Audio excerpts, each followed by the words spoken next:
and Roth. Happy Sunday afternoon, everybody. And we're having the same problem as we had last week where we're not linked into the interactive chat room on the Lenny Fantasy Network, but we're going ahead anyway because it's Sunday. We talk baseball here. That's what we do. Happy Sunday afternoon, everybody. It's the only show clinically proven to be effective in 73% of random double-blind tests. It's been 8 days since our last no-hitter. There's 292 players currently on the injured reserve list in Major League Baseball. The Cubs' record is 54-71, moving to just 12 games out of the first overall pick. They announced the Cornfield game for 2022 when they put the Cubs versus the Reds in it, and on the promo poster they put Patrick Wisdom because we all want to see Patrick Wisdom, right? That's exciting baseball. Jack Morris, heck of a pitcher, an okay broadcaster, and impressions, not so much. Tony La Russa tried his best to lose the game for the White Sox on Friday, but Tim Anderson bailed him out. White Sox Lance Lynn was tossed from a game for throwing his belt at the umpire. The belt had absolutely no spin whatsoever. Diamondbacks' Caleb Smith was the second player tossed for substance on his glove. He denies it doing anything. He just said it's just smudges. Freddie Freeman hit for a cycle with a bonus walk. St. Louis held Matthew Liberatore out of the U.S. Olympics, and they've yet to call him up. Matthew Liberatore is a better pitcher than Edwin Jackson, so the reason why USA did not win gold is entirely the St. Louis Cardinals' fault. The St. Louis Cardinals blew it for everybody. Thank you so much. We learned this week that Mike Clevenger and Fernando Tatis aren't just teammates, but they're Eskimo brothers. Pope Francis received a pool table, and you are in the dugout with me, Doug Boyle. For the next hour, we'll talk about a little bit of fantasy sports. And, Little League World Series is going on. The Little League World Series game is today, which should be as big as the Cornfield game, but it won't be because we like fake things and we don't like real things. That's what the world is about nowadays. Shohei Ohtani, I've said this other thing. Shohei Ohtani has had 2 home runs as a pitcher, and he's got 40 home runs total. And people keep saying he's got 40 home runs as a pitcher, and that's a problem because it's not true. And I think that acting like he's just a pitcher is actually belittling his talent as a hitter. He's probably a better hitter than he is a pitcher, and he's very good at both. So to say that he's just a pitcher makes it seem like it's a whole lot less. Huascar Noah and Adrian Hauser both also have two home runs, tied with Ohtani. The single season all-time single season record for pitcher home runs is 9 by Wes Farrell. Take that piece of information into any bar next year, and you'll win a lot of money because they'll keep saying Ohtani. And he's also the career leader at pitchers with 38, though Bob Gibson did have 37, which is pretty impressive. Tony La Russa, let's talk just real quickly about the Tony La Russa game on Friday night. On Tony La Russa, they're up by like 3 runs. And they bring Kimbrel in to pitch the 8th. And Kimbrel pitches, he walks a guy every 15 pitches, he gets a guy out, and he decides to bring in Aaron Bummer, the lefty, to face lefty. Totally blissfully unaware that in baseball they can pinch hit for a batter, and unaware that one of baseball's best hitters, Randy Rosarena, is available on the bench. Rosarena comes in, he doesn't get a hit, he gets walked, but that forces Aaron Bummer under the new rules to pitch to 2 more right-handers before he can be lifted, and that allows the Rays to tie the game. Admittedly, in the 10th inning, Tim Anderson hit a home run, much like in the Cornfield game, did bail him out, so you don't see it in the news. But it was another mistake by the old man. Now, this is the real thing we're going to talk about this week. So we have 6 weeks to go, and actually, when I started to write up what I'm going to talk about in the show, it gets harder and harder to write because the things we do matter less and less. There are very few players out there. They're going to make a significant impact over 6 weeks. We're still going to do this because people have needs. You have to be able to fill in spots. You have to be able to get through 3 weeks. But the truth is, the players pick up this week, the players pick up next week might do something. But once you're down that, it's like, why are you holding back your FAAB? This is the period where you should identify a couple of players and say, those are the guys I want. I was looking at the guys that people have been waiting on all year long to come up. Bobby Witt, if he's, maybe you hold back if he's still out there. it doesn't look like any of the pitchers are going to do anything. Luis Severino or Noah Syndergaard. We did talk for a moment about Matthew Liberatore. I would like Liberatore on my team. I would give him a real shot. So maybe hold back a little bit of money for those guys. I think there's one other name I'm forgetting. Oh, Mackenzie Gore, but there's something wrong with Mackenzie Gore. If the Padres decided that they would sign Jake Arrieta instead of giving Mackenzie Gore a shot, there's something wrong with Mackenzie Gore. So maybe save a little money for that. You definitely want to save enough money so that you can make just fill in moves if somebody gets injured. The last thing, like if you're in 1,000 FAAB, you probably want to get, save about $20 just so you can make the minor moves in case your third baseman gets injured and is knocked out for the year, because that's going to happen. Not to your third baseman per se, but to something along those lines.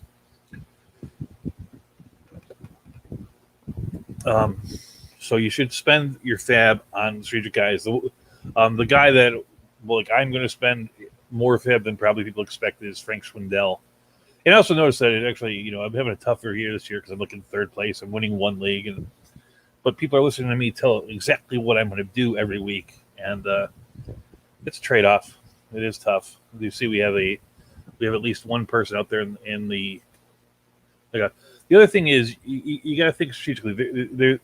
There's only so much you can make up in 6 weeks. Like if you're behind somebody who's got 40 home runs on you, you're not making that up. But you should see where you can make up certain points, and you might be able to say, I'm going to make up 2 home runs a week. So maybe if you're within 12, maybe 15 if you stretch it, and RBIs might be a little higher than that, 2022, and see what you can do and what you can't do.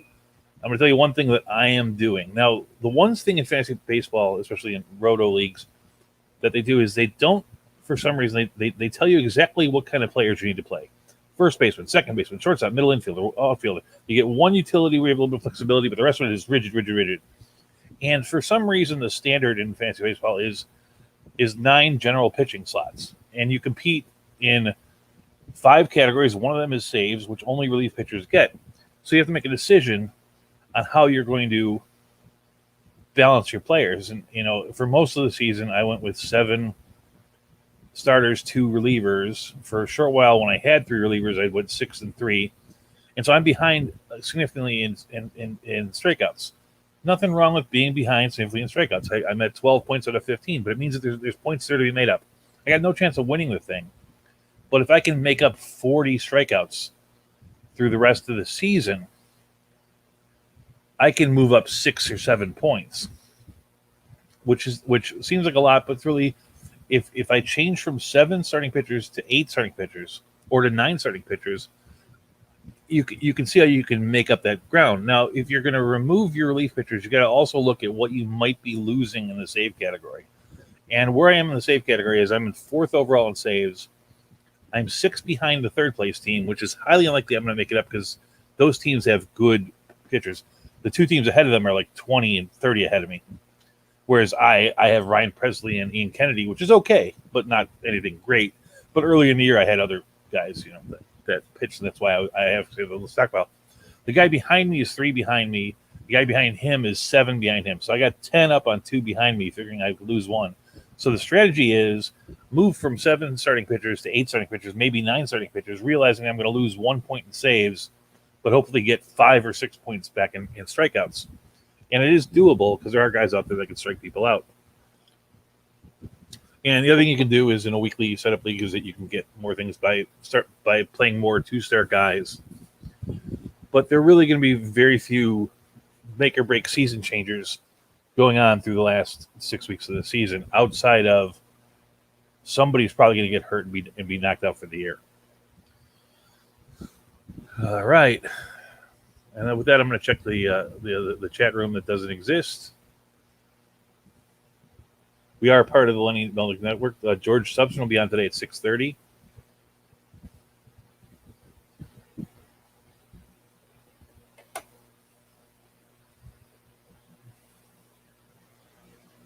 Yeah, he's going to 6:30 with Road to Imbeciles. I know his deep dark secret. Did you know that he was once a member of Daft Punk?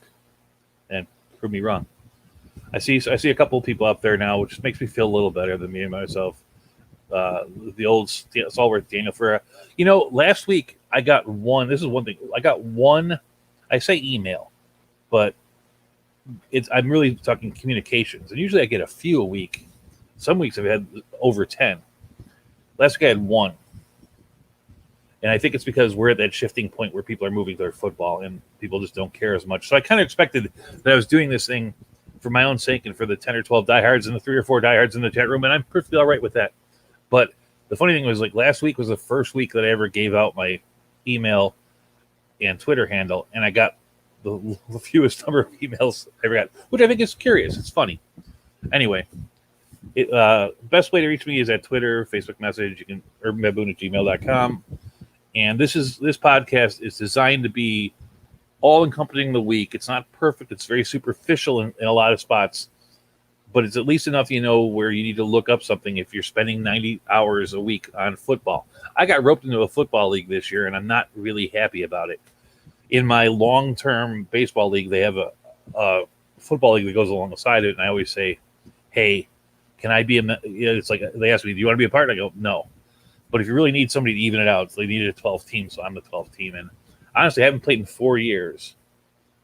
I looked at the players that are playing football, and I don't know any of the names other than the couple guys I know from college football and, Aaron Rodgers, those kind of players. And to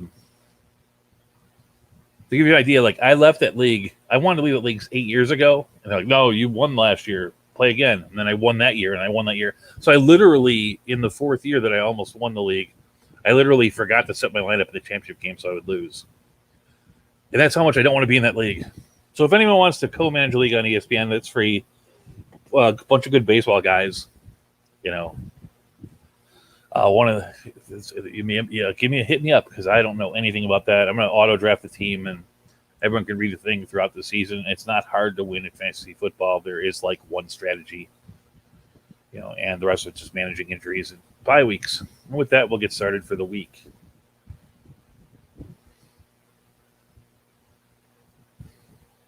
Well, as I don't say anything for a minute.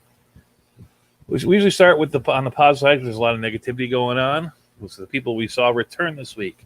Detroit saw they called up they saw Daz Cameron and Derek Hill return in center field. St. Louis saw Miles Michaelis. Oakland saw Chad Pinder. Jerson Profar came back to San Diego, but there's no room for him anymore. Ryan Yarbrough of Tampa Bay has returned. Anthony Rizzo returned from COVID list in New York, along with New York had a bunch of people return. Aroldis Chapman, Gary Sanchez, Jordan Montgomery, Garrett Cole. Atlanta saw Huascar Yanoa return, who's tied for the league for most home runs by a pitcher with 2. Ryan Mountcastle in Baltimore returned to first base. Gavin Lux returned in the Dodgers, and much like Jerson Profile, there's no room at the end for that dude. Jesus Sanchez is back in Miami. That outfield doesn't look that bad, strangely enough, with Jesus Sanchez, Brinson, and De La Cruz. And Boston returned Travis Shaw. Up to this point, I had been predicting that Boston would win that division. Any team that would sign Travis Shaw can't win a division, so I got to go with somebody else. And I really don't want to say the Yankees. So I'm rooting for the Blue Jays. Blue Jays. People are out last night. Minnesota's starting pitcher Ken Maeda left in the 3rd inning last night with tightness in his forearm. Houston outfielder Chaz McCormick is day-to-day. He took a pitch off the hand in batting practice. In Kansas City, Sal Perez missed Saturday and sat out Friday. He was hit in the finger on the backswing on a pitch. San Francisco's Evan Longoria, as much as we like him, has missed the past 2 days, also with a finger injury. Well, that's like 3 fingers. And Hunter Dozier's been out the last 2 games with a general illness. They're not saying it's COVID. Doesn't mean it is COVID. Doesn't mean it isn't COVID, but that's not something that should be long-term if they're just saying illness. On the IL this week, we lost a number of players. Seattle closer Diego Castillo, while he's a part-time closer, had right shoulder inflammation. Oakland outfielder Stephen Piscotty is on the IL with a left wrist sprain. Milwaukee's Tyrone Taylor, who's done everything he's been asked when he's come up. He's not the greatest player in the world, but he deserves a mention here with the right oblique strain. Texas third baseman Charlie Culberson ran after coming off a couple steals that night. In Detroit, they moved Akil Baddoo onto the 7-day concussion injury list, and that means that with the concussion list, he can come off. He can come off at any time. Because he already served the 7 days, and that's it's a thing. But who knows when he's coming back? He would get took pretty hard. San Diego threw Jake Arrieta on the left hamstring strain. James McCann of the New York Mets is on with a lower back spasms. And their backup Thomas Nido, a Miami native, a Maitland native, one of my guys. He's also hurt, so they have I have the guy's name somewhere of the guy who's catching for New York. Not that he's important, but it's a weird one.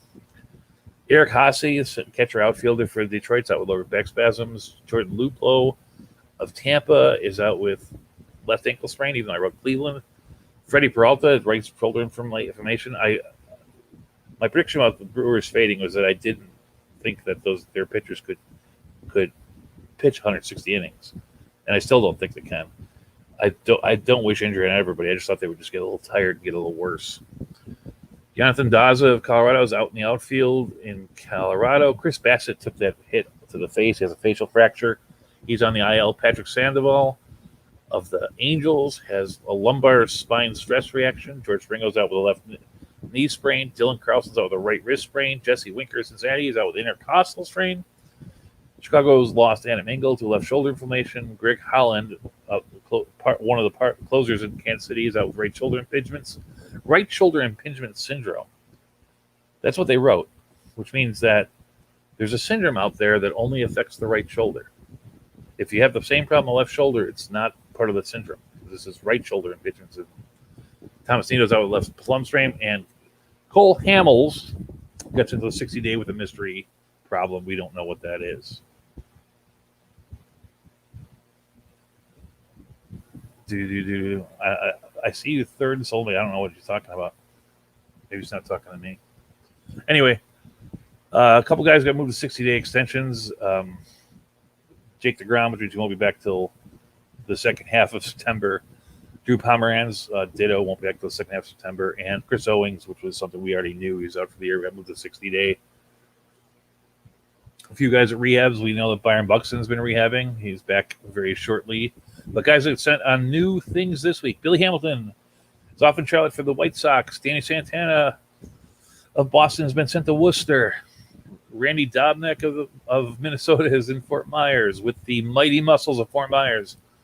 Miami starting pitcher Pablo Lopez is rehabbing with Jacksonville. Remember Jose Martinez? He was a guy that could hit a lot, couldn't field with anything. He's on a rehab stand with New York Mets, and the Mets could use some hitting. Jose Urquidy of Houston is on a rehab in wherever the hell they rehab. Oh, he's in the Ford Complex League, so it might be a little bit longer than we think. Daniel Vogelbach of Milwaukee is rehabbing in Nashville. Kwang Hyun Kim, the pitcher for St. Louis, is over in Memphis. San Diego outfielder who's a prospect, Jorge Ono, who thought was going to break with the team, is actually rehabbing now. He's a Cuban dude with a lot of power, a lot of strikeout thing. I think Aristides Aquino type. He's somebody they thought they were going to have to start the year. Tampa Bay's relief pitcher J.P. Fireeisen is rehabbing in Durham, along with Chris Archer. I guess Chris Archer is actually pitching today. Toronto's Julian Merriweather is finally rehabbing in Dunedin. Detroit pitcher Jose Urena in Toledo. Chicago White Sox catcher Yasmani Grandal is in Charlotte. They're going to get their catcher back shortly. New York has both Miguel Andujar and Corey Kluber over in Scranton Wilkes Barre with the Rail Riders, and then Freddie Galvis, who I'm not actually 100% certain what team he's on. I think he's on Baltimore. No, he got traded to Philadelphia. He's rehabbing with Lehigh Valley Iron Pigs. A couple call-ups this week. Nothing really world-breaking, but things that you still should know about. Oakland sent down Seth Brown for a day, then called him up with a Biscotti injury. I still think he's a guy that there's room for him to play, and he's a pretty decent player. Texas recalled Nick Solak, who had a great start of the year and was somebody we were high on in the past. And Texas may as well see what they can get out of him. It does throw a little bit of curveball on what's going on there. Because there were some guys that I was riding that were doing pretty decent in Texas, like Ibanez and Hernandez.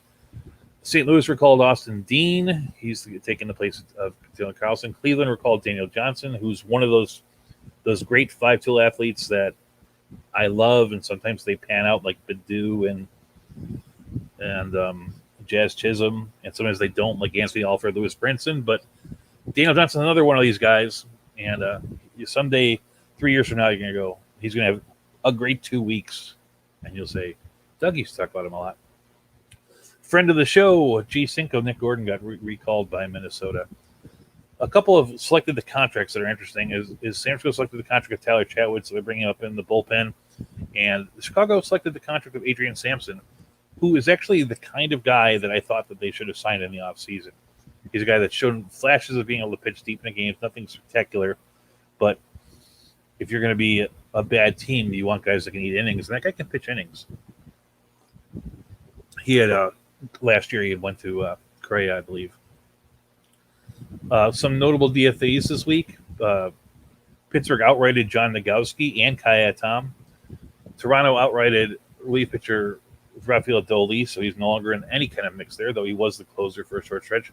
Minnesota prospect Trevor Larnach was optioned, along with Detroit project Isaac Paredes, Keston Hiura again. Tanner Houck keeps getting optioned and pulled up when they need him to pitch. Boston outfielder Franchi Cordero was DFA'd. Baltimore former closer Cesar Valdez and Renato Nunez of Detroit. And a couple other pieces of general notes and news is Miami starting pitcher Trevor Rogers is on the restricted list. He's a good pitcher, but basically he went on either paternity or bereavement leave. I think it was bereavement leave, and he didn't come back in time. And this does happen from time. That's where they go. It's nothing serious. I don't believe in them. Paul Sewald, the co-closer in Seattle, came off that. New York Mets claimed Heath Hembree off waivers from Cincinnati after they waived him. Milwaukee signed outfielder David Dahl to a minor league contract, and Pittsburgh signed Yoshi Tsugo and threw him in the lineup. And he's actually a guy that I always thought there was more to him. He came over in 2020 in the COVID year. I thought that he had some power. He really dominated Japan. Just hasn't been able to click. The Rays screw with players a lot. They're brilliant in some ways, and more often than not, the players that they get rid of don't turn out to anything. But every now and then, you get a David Price. Every now and then, you get a Yoshi Tsugo. Every now and then, you get a Willie Adames. Most of the time, they do the right thing, but they do make people look worse than they are because of playing time and what we look at, we count as good. The Angels released Adam Eaton, and the Red Sox released Marwin Gonzalez, which will make a quick trip to the chat room. Which this one's because this thing doesn't automatically pull down.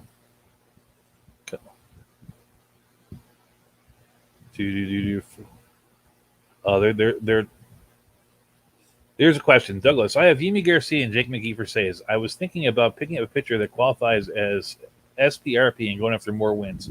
What do you think? And that's really it. I think it's a good idea, depending on where you're at in the standings. You need to make that calculation I was talking about. By dismissing saves for the last 6 weeks, how much space are you going to lose? Are you going to lose any? Saves like stolen bases tends to have a couple teams way out in front, and if you're either at the back of the pack and too far behind to make up, or you're in the middle where you might lose one or two, if you can make more with the wins or make more with that, I would do it. And I'm telling you that I'm doing it myself. The worst case scenario is you come in sixth instead of fifth, and I don't play any of these games that come in anything but first place. I know it's much like poker, or I know I'm a good poker player because of the number of final tables I've gotten to, even though I've only won 2 tournaments in my life. Because a good part of this is luck and things that it can't get around. So, yeah, I counted pretty good. Like, I think in every one of my leagues this year, I'm going to finish third or higher, and that's fine. I'm going to win. I'm probably going to win 1, maybe 2. Anyway, and then there's outside chance at a third. The strange thing in my home league, we play a head-to-head system, and the crazy thing about that league is it changes day to day because of where you're at. But going into this week, I was in 4th place, with like 110 wins and 97 losses because they turned everything in. If I had 3 more wins, I'd be in 2nd. If I had 3 more losses, I'd be in 7th. That's how tight that is. So it's hard to feel how that's going to go. It's a crazy fun league. And those are the guys I'm playing football with too. So because everybody's good, but go after wins. So we start with the pitching staffs right now, and I don't have a lot of news when it comes to pitching, but I go to the things that oh, and this thing with recommendations nowadays, I'm not going to be as strong as I was in the past because there's very few people on this list that are going to be big difference changers. We're basically talking about guys that are going to help you out for at most 6 weeks, in most cases only a couple of weeks. We're talking about, you're trying to get an extra pitcher, and who should you take? And in shallow leagues, the two guys, well, the first guy is Daniel Lynch, which we were talking about for a few weeks. He's turned the corner on his turn back around. If you like Shane McClanahan, if you like Logan Gilbert, this guy's probably better than those guys. I don't know about Manoah. Manoah's on the attorney list or some kind of list, bereavement list. But he's one of those pitchers that if you look at his last few starts, he's been very good. We talked about it at great lengths last week. So he's still only 9% rostered in Yahoo. He's had a slightly off game, but it wasn't that bad. Then you have Lewis Heel, Gil. I heard them pronounce on the game. They said it's heel, like what you say to your dog when you want him to say bye you. He's been pitching incredibly well for the Yankees, and he's worth taking a chance on and riding it while it's hot. But do I think he's going to give you 6 weeks of quality play? No. He's on the Yankees who are hot, so there's a good chance it wins. And he strikes out more than a batter inning, so that's positive. But, he's one of those guys. Tarek Skubal finally fell under 50% of his ownership, and he's actually been pretty good of late. The last 2 weeks in 13, he's pitched 2 games. Both of them are quality starts. He's got a 1.42 ERA, 13 Ks, and 12 innings. And the guy at 13% is Brad Keller. In the deeper leagues, you're willing to take more chances. And I'll tell you honestly that some of these guys I'm making a claim on. I'm going to make a $1 claim on Reed Detmers.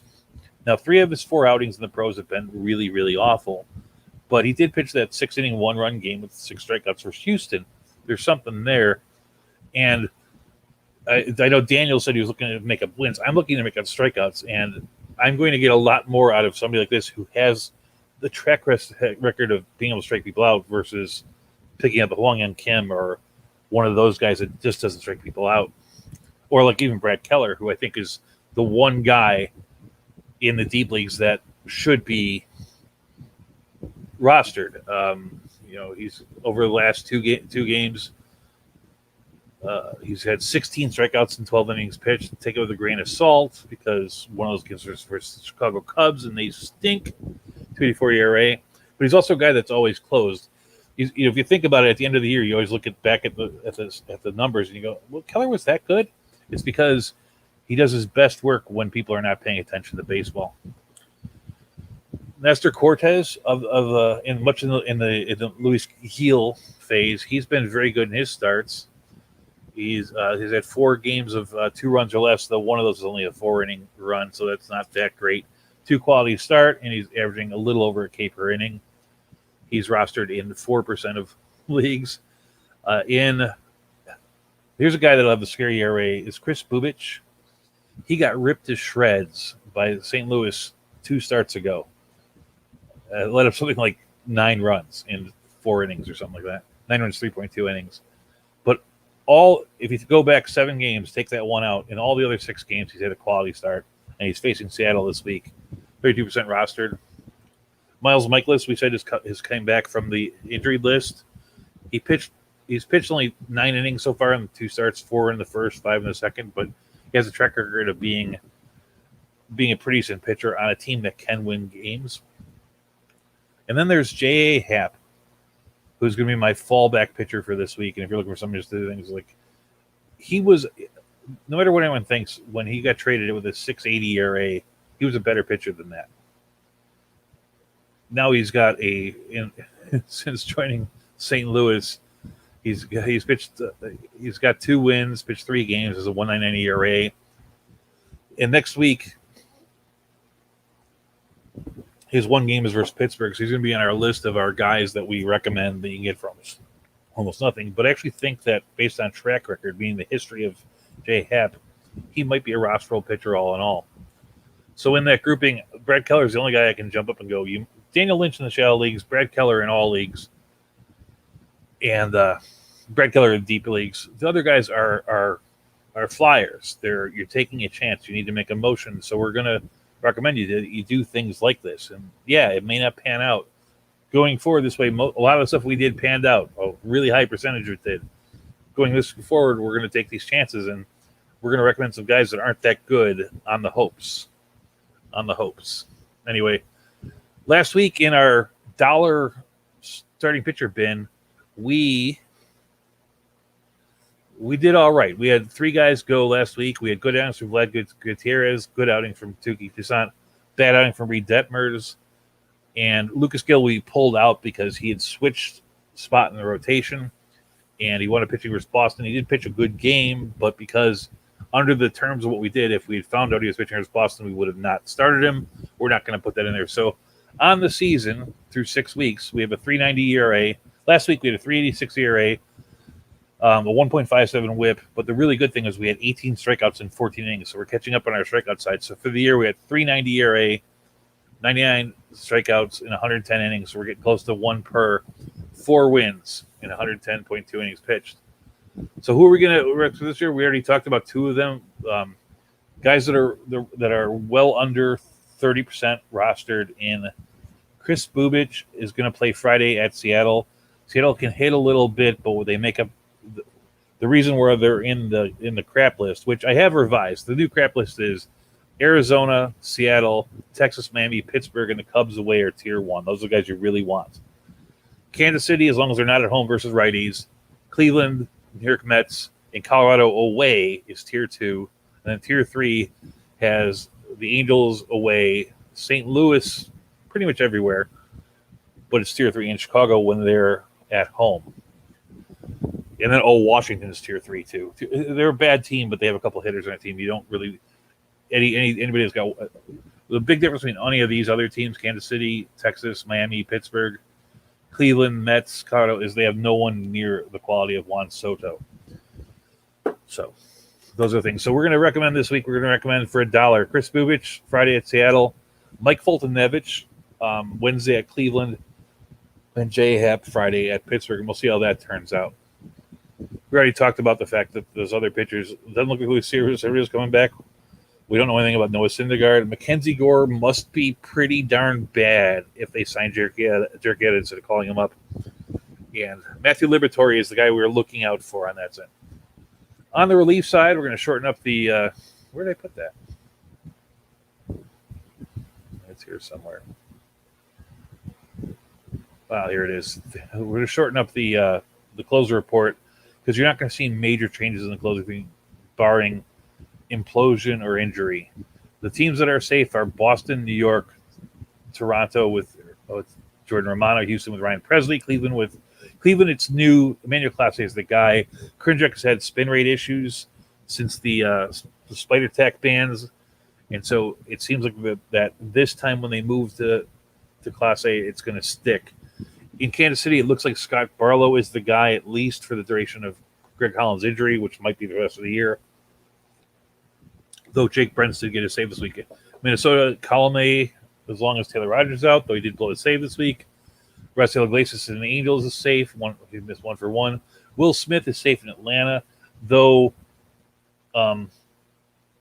as they are looking like they're going to win the division, if he blows saves, he's been blowing saves here and there throughout the season, but if he blows saves that are more meaningful, meaning like, they're 3 games up on Philadelphia and he blows a save, which brings them with 2 games, they might start looking at it a little closer. So, Chris Martin would be the guy I'd want as the backup on that thing. Edwin Diaz is safe. Ian Kennedy is safe in Philadelphia. Cal Finnegan is very safe and actually good in Washington. Josh Hader is safe in Milwaukee, even though Devin Williams got a save this week. Hader was 2 of 2. Alex Reyes blew his only chance in St. Louis, but I still believe he's the guy. Maybe something changes in a few weeks if they want to use Alex Reyes some other way, but it's not because he can't be the closer. Tyler Clippard's been solid with Arizona, their best closer of the year.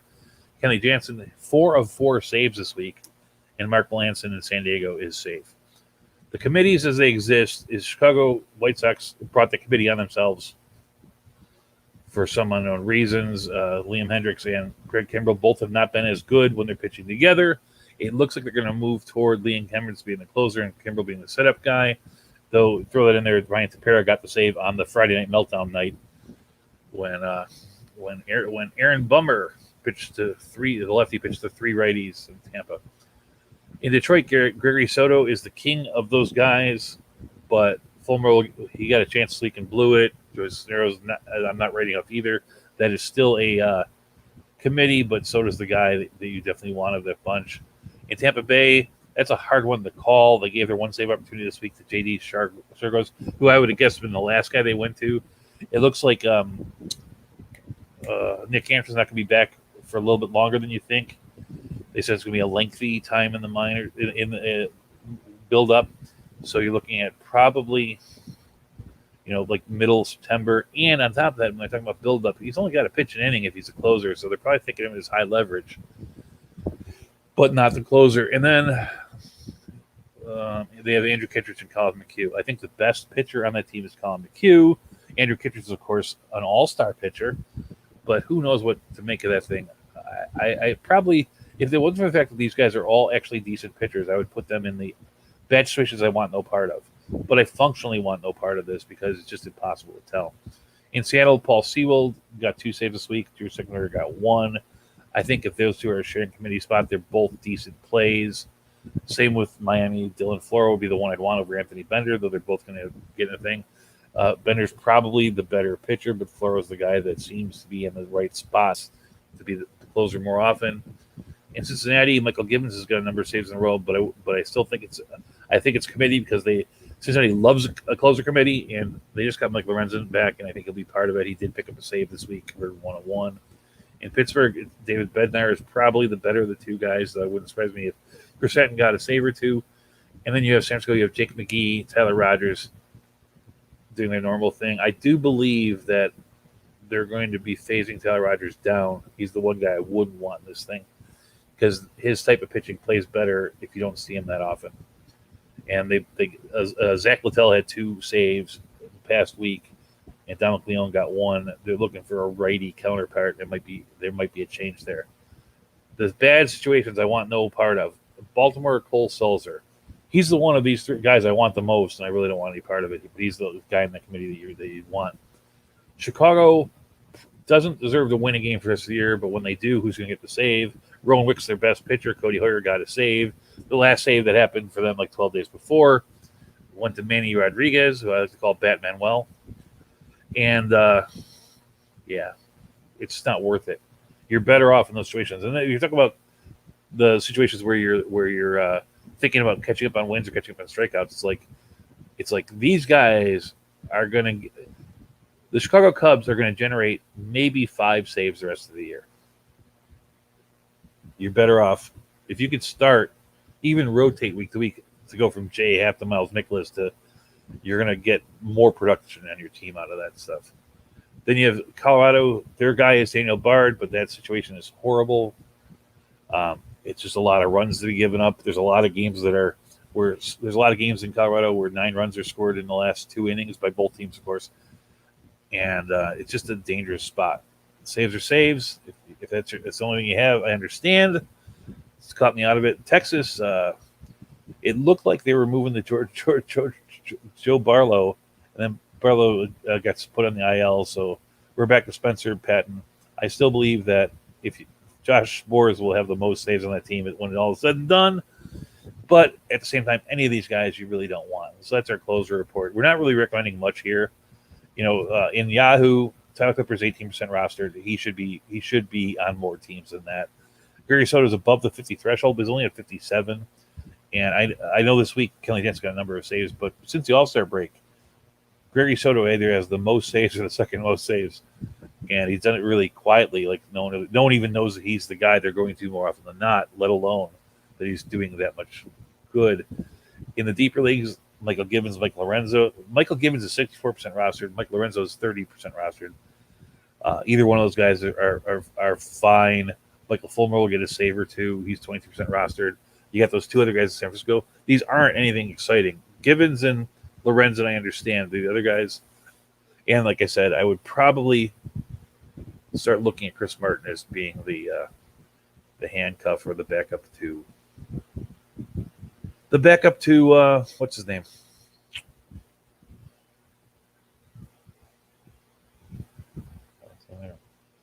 And we still have three. We still have 3 watchers on Facebook. We have 3 on the other side, so we're doing all right. And we're done with our pitchers, which moves us to the outfield. Where's the outfield? It's right here. There's a whole lot less. Teams are getting a lot more stable. There's a lot changing around. People are the changes that are happening nowadays are happening for cause. You have a couple teams that are just kind of screwing around with their lineups a lot. I'm amazed that the Giants screw around with their lineups as much as they have and still win. The Dodgers went they were 11-2 over the last 2 weeks. Sorry, they went 11-2 over the last 2 weeks, and the Giants went 11-3. It's like they're staying there shot for shot, piece for piece. So in the outfield, we had Tatis return this week. Play 5 games in the outfield. 5 in right, 1 in center. That's 6 games. If you look at what San Diego did in the outfield with Tatis taking up a spot, they played Grisham for 5 games, Myers for 4 games, Pham for 3 games in those 6 games there. So I think that is the pecking order. Grisham is going to get a lot of play. Myers is going to get the next most over Pham and really over Profar.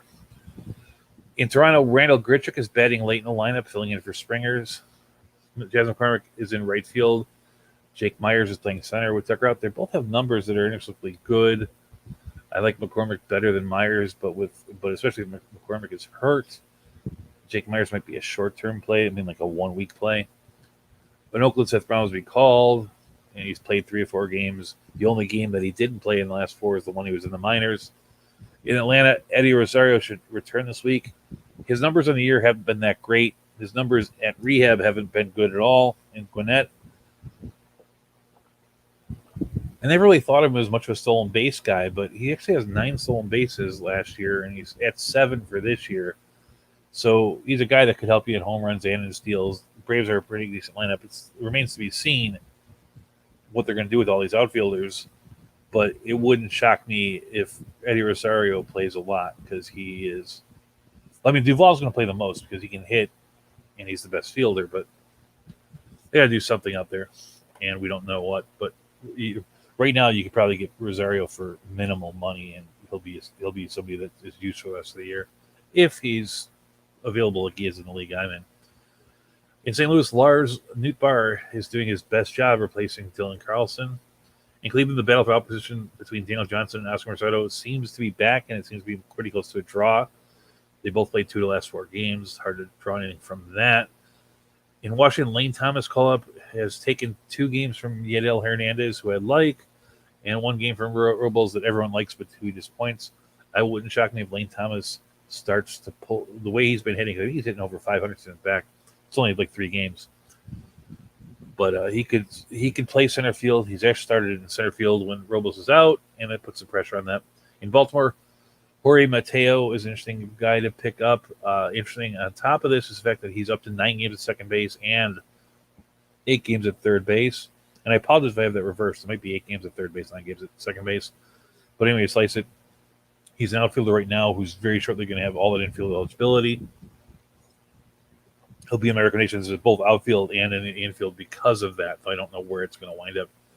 Schwarber is been playing DH, throwing JD Martinez in the outfield. I assume that Schwarber was the better fielder of the 2, but I think they're still kind of they're coddling Schwarber so that they can get him to play for the rest of the season. Jarren Duran is the odd man out there. It's just the winger injury is giving time mostly to Aristides Aquino. He hasn't been doing as much as any of us would like with it. In Detroit, Hill and Cameron are splitting time in center field. The guy that's been playing almost all the time is Victor Reyes. In Minnesota, the switch from Brent Rooker to Rob Refsnyder seems to be happening. Rooker hasn't started for the last 3 games. And in New York, Yankees, Giancarlo is outfield. Giancarlo Stanton is outfield eligible. Like I said, I'm going to run through these guys pretty quick because these are names you know. Most of these names you know. And there's actually a decent number of outfielders there, and that's something to think about, is that the outfield does seem to have guys that you can at least grasp a little bit around. In the shallow leagues, like I said, there's a certain standard you have to be. The fact that there's 4 names that I would say these are rosterable in a 12-team league in Yahoo is pretty good. Tyler Naquin, he's always rushable when he's hot. He's at 52 with 3 home runs last 2 weeks, and he's playing versus lefties. And strangely enough, the last game he hit lefties. Frank Swindell's at 364 with 3 home runs. Ahmed Rosario is hitting over 400. He hasn't stolen a base in a little while, and that's what you get him for. But he's a solid. Also plays shortstop. Anthony Santander set out a day to rest his ankles and came back and hit 2 home runs the next day. Andrew Vaughn, which we've talked about all year long, and Almides Diaz, all outfielders in shallow leagues that are available. In the deeper leagues, in the NFB side leagues, we get a very different level of player. But there's a number of players that you should look at. First off, Jorge Mateo. He's going to be talked about a little when we talk about stolen base help, but he's been an exciting little hitter to hit, and he's hitting 326. And in Baltimore, there's no reason why they wouldn't play him. Brian De La Cruz looks like he's figuring out. He hit 364 this past week, bringing his season average up to 319. He only has 2 homers on the year, but it's only been 72 at bats, and the future's bright for that guy. They picked a good one there when they picked from Houston. Victor Reyes, who was a guy that just a couple years ago was almost a 2020 player. He steals a little, he hits a little. He's hit 324 with a home run in the past 2 weeks. Seth Brown's hit 4 home runs in the past 2 weeks. The batting average is down on the 260s, though. Lars Nootbaar. You know what Nootbaar means in Dutch? It means noteworthy. And of note, Lars Nootbaar hit 3 home runs in the past 2 weeks. And he's hitting 321, which is actually more production than Evan Carlson will keep up. I don't know. But not a whole lot likely. Yadiel Hernandez in the last 14 days has got 2 home runs and a stolen base. I worry a little bit there. Corey Dickerson has been playing with Springer out, and that could hit. Lane Thomas, I said, could drive Robles out. Yoshi Tsutsugo has actually been playing in Pittsburgh. He is third base and outfield eligible, and he's hit 2 home runs at 385 since then. I hope the best for the guy, and I think he can be good. We had 0% roster to Daniel Johnson. Jesus Sanchez in Miami has come back from injury. And then you have Andrew Velasquez, the shortstop outfielder for the New York Yankees. You know, he stole 26 bases in the minors this year in 70 games. He stole 50 in 2014 in the minors when he was 19 years old. He looks like he's having fun out there. He looks like the only guy in the Yankees who wants to be there. And he could be real soulmates help, and he has shortstop and outfield eligibility. That would be the guy. So of that, in the deep leagues, the guys I recommend is I like Matteo a lot. I like Brian De La Cruz, but he doesn't give you a lot more than that. I like Yadiel Hernandez a lot, and I think that Andrew Velasquez is a good stolen base play. On the short shallow side, Swindle should be rostered, Santander should be rostered, and we keep talking about Andrew Vaughn until we're blue in the face, which brings us to the middle infield. We're in the middle infield. That's where we're at. What's going on in the middle infield this week? These go pretty quick, and that's kind of nice. It's 147. We're going to finish about 10 minutes after, which is what we've been doing about 70 minutes the show. Not a lot of notes. In Chicago, Matt Duffy started last weekend at shortstop, which is 2 there on the year, but he's probably going to get shortstop eligibility because they don't have anything else. I don't know if Nick Horner's going to come back. In Pittsburgh, Hoy Parker started the last 3 games at shortstop, puts him in the 7th year. He's going to probably develop that eligibility. And in Kansas City, is heating up, moved up to the 2 spot. He's had 9 steals in the last 7 days. Nicky Lopez wasn't a bad prospect. You know, he was kind of in that Nick Solak range. It's like, you know, he was a good team prospect, and the team that he was on was the Tampa Bay Rays, which are always good at these things. They moved to the Royals in a trade. I've always thought, you know, he's played a lot. He's played poorly, and that kind of colors your decision a little bit. But I always thought he'd be a big league player. And he's had 4 multi-stolen base games in the last 8 nights. So that's definitely a guy that you should think about if you need steals and you put him in the middle infield. What else is there? And second base, Tommy Edman has been batting lead off with Carlson out. Ahmed Rosario and not Ahmed Rosario. I wrote the wrong guy's name down. It's the other guy. I get the 2 guys confused. The other shortstop that they got from Andres Jimenez and Ernie Clement are splitting time at second base in Cleveland. I don't know who the guy is, but Drew Ellis is playing second in Arizona, and Nick Solk is back in the mix, which chided Andy Ibanez to have a good week. And in Chicago, a guy that we were high on was Cesar Hernandez. He's dropped back in the lineup, batting seventh or eighth most of the way, which isn't as good a spot by a long way. It takes him out of our must-start situation. So on the shallow leagues at shortstop, there's barely anybody to really look at in this thing. Ahmed Rosario is 45% roster. He's the one guy that should be on teams. At second base, you have Almeida Diaz, Colton Wong, Josh Harrison, and even Colin Moran has second base eligibility. So there's some decent guys at second, but at shortstop, that's the only guy. I would put as my other two guys, Luis Urias of Milwaukee and Nicky Lopez, as long as he's hot. Dig that. In the deep leagues, you got Nicky Lopez for short for reasons we just mentioned. Andrew Velasquez at short for reasons we just mentioned. These guys are stolen base, possible helps. And then Hoy Park is 7% rostered. He should be shortstop eligible by the middle of next week. At second base, there's better choices. Jace Peterson, who really, what Milwaukee has done batting-wise has been pretty remarkable because their good players aren't hitting, and they're players that no one expected anything from are. The Adamas story is widespread. Obviously, has had a great year. Colton Wong's been good, and we thought he'd be good, but he isn't playing enough because he's been hurt. But Jace Peterson is hit all the way through when he's in there, and he's eligible at a number of positions. Yeah, first base, outfield in FBC, more than that in Yahoo. He's hit 440 over the last 2 weeks. He doesn't have when he first came up, he was a stolen base guy, but he's a guy that's not too bad. Time of the Stella is available. He's hitting over 300 the last couple of weeks, bringing his average up on the year to 246. Andy Ibanez is 9 for 18 this past week, bringing his average up to somebody we talked about liking in the past. And Yanni Hernandez, which we talked about just earlier. There are some second base guys. So the guys that I recommend here are in the shallow leagues: Ahmed Rosario, Almeida Diaz, Colton Wong. I could probably go Josh Harrison, Colin Moran, but they're like A minuses. The other guys are A's. In the deep leagues, Nicky Lopez, Andrew Velasquez, Yanni Hernandez, Jace Peterson. So then we get to the corner infield spot, which I'm amazed there's still people available there too. And there's not a lot of news there. It looks like in Cleveland, Owen Miller, who we didn't like playing second base, is now playing. He's played first base in our last 11 games with Bobby Bradley out. Boston's Bobby Dalbec has been hot of late, but they signed Travis Shaw, and that probably means no to Tristan Casas, who was hoping to see. New York is attempting to play Rizzo and Voit simultaneously, and so far that means which that pushes Judge and Stan in the outfield, which I think is fine. There's never a thing that said that Stan could play the outfield. He wasn't a good outfielder, but he wasn't an atrocious outfielder like some of the other guys we talk about. But the real issue is these guys are a little fragile, and the less they can break, the better.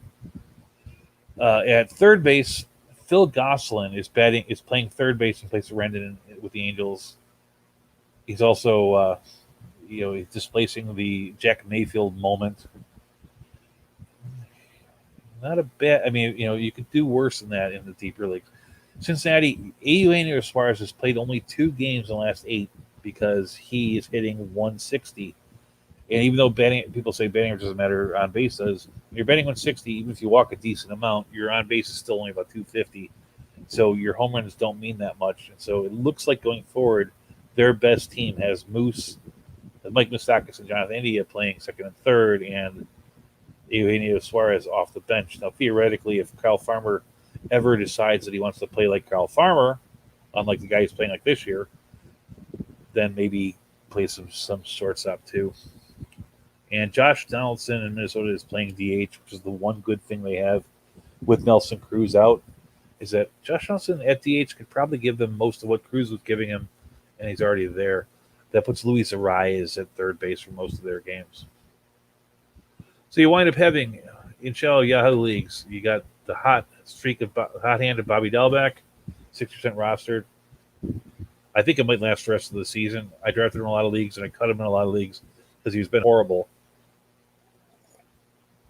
But last year when he came on, he was hot, and he was hot for a little while, and he could put together 6 weeks. And that's the kind of guy, if you're looking for home run makeup, That's kind of the power they do it. There's a chance that he falls off the cliff, bats 205 rest of the way?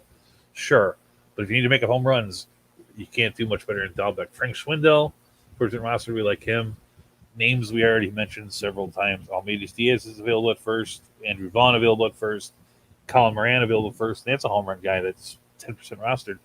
And Brandon Belt, just because I like Brandon Belt, there is a problem with the Giants that they don't play everybody all the time. The only guy that's playing all the time in San Francisco is Brandon Crawford. At third base, you have Josh Harrison and Luis Urias. We do like what Evan Longoria has done this year. It looks like he's a rejuvenation, but he is hurt a lot, and he is currently not playing, not injured reserve level, not playing because of injury. Almeida Diaz, Colin Moran, and then the J.D. Davis of the Mets is 30% available in Yahoo, and that's the one guy that should be. We said it before. Every time he falls under 50, grab that guy. He's a hitter. In the deeper leagues, at NFBC, Schwindel is available there. He's had 4 wins last 3 weeks, batting over 300. Jace Peterson's there, Colin Moran's there, Tommy Lucille, and Seth Brown. At third base, Matt Duffy, who we said is going to get shortstop eligibility. He's a guy that can hit 300 for you and steal a few bases. He's not totally useless when it comes fantasy-wise, as long as he can stay healthy for that there. He was well known in his rookie year. He came like in 4th in Rookie of the Year voting, and one of the things I kept saying was, he was 11 for 11 stolen bases. So when he runs smartly. Andy Ibanez 2%. Phil Gosselin, the guy betting third for the Angels as long as Mike Trout's out, is probably worth something there. And the truth is, I saw him hit batting practice. Oh, got to be like 8-9 years ago for the Braves, and I thought that guy looks pretty good. I'm always sort of hoping something happens. Yanni Hernandez, of course, the stolen base play. A lot of stolen bases this year. We're out to catcher. We're at the 57-minute mark. I was trying to get done in, which we're going to get pretty close to. Not a lot to say about catcher. At this point, your catchers pretty much are locked into place. You have somebody who's halfway decent there. A couple things to note. Travis d'Arnaud has returned for the Braves, and he's only 40% rostered in Yahoo leagues. He should be a little higher than that. Elias Diaz of the Colorado Rockies is 50% rostered. He definitely should be rostered in the weeks. If you have bad catchers, he should be rostered in the week that he plays Colorado. In the deep leagues, Yoel Pozo is catcher eligible and playing DH for the Texas Rangers. This year seems like there's a lot of guys that are catcher eligible that are playing other positions. You got Luis Torrens playing DH for Seattle. Eric Haase, I know he's hurt, playing a lot of outfield for the Tigers, and Dalton Varsho playing outfield for the. Oh, and what's his name? Jorge Alfaro is playing outfield for. I didn't right there. Where is that? Dalton Varsho got 2 starts in the outfield. Miami's Jorge Alfaro was qualified in the outfield this week. He's played the outfield 7 of the last 10 games because they really like Alex Jackson behind the plate. And New York. So anyway, the recommendations on the deep leagues are going to be Kevin Plawecki seems to be playing a lot because of his bat over Christian Velasquez and Yoel Pozo. Anyone name who the New York Mets catcher is right now? It is Patrick Mazelka, which brings that's where we're at. And we're at 58 minutes. Wow, that's really. I'm going to recap real quick. We did talk about FAAB and strategy. We talked about the fact that you only got 6 weeks to go, and you got to act like there's only 6 weeks to go. You're in the 2-minute warning period. You might be able to swing and miss this weekend, but you only got one more swing and miss, and the rest of it's going to lock. And don't blow your. You need to have a few dollars in FAAB to make sure that you can cover for injuries at the end of the thing, but don't go. Don't sit there with $300 with a FAAB. Bid $12 on Frank Schwindel because you think that's all he's worth. You want him, you need him, go 40. Catch the guys you need because that FAAB does you no good once October rolls around. The guys I recommend this week, Frank Schwindel, my heartfelt recommendations, Daniel Lynch, Anthony Santander, Brad Keller, Tyler Clippard. There's the old standbys like Andrew Vaughn, Brandon Belt, Almeida Diaz. There's others along that line. J.D. Davis at corner infield in Yahoo leagues. Colin Moran in the deeper leagues. You can always pick up the hot bats like Tyler Naquin and Bobby Delbeck, and then there's stolen base guys, which with 6 to go to have 4 names: Nicky Lopez, Andrew Velasquez, Yanni Hernandez, Jorge Mateo, all possible help you for stolen base. That's a good world. If you're in a spot where you can pick up two of them, much like the pitching thing, where if you switch, if you start putting in saves, stolen base guys that don't hit home runs, you should look at the home run thing and see where you are. If you're in a certain spot and you're 22 home runs ahead of the guy behind you, I'm in fifth place with whatever home runs I have, 175 home runs, and sixth place is 142 home runs. You can probably switch out two of these stolen base guys and maybe make points up there. You need to watch that stuff for yourself personally. Lenny's on 9 a.m. Monday through Friday with the interactive chat room. Usually between 40 and 100 people there on a daily basis. Might be down a little bit, but it's a good time to get there because all those football guys. People are really. George is on 6:30 tonight. Please show up there with the imbeciles. I don't know if I can make it, but this is that period of time when people get. The truth is, I'm supposed to be at a football draft. I don't even want to be at 5:00 today. Andrew's on Sunday morning at 9 with Lenny, and she has her own chatty show sometime between 12 and 4 on Saturday afternoon. Pay attention to the website. They'll tell you when it is. And she always arrives officially for whatever time she says anyway. But it's kind of cool in its own little way. A roundtable Monday at 8 p.m. Probably be back on that. And the National League leaders in wins and average. And the leader in National League in averages right now is Trey Turner. The leader of the American League in averages Michael Brantley at 323. Turner's 326.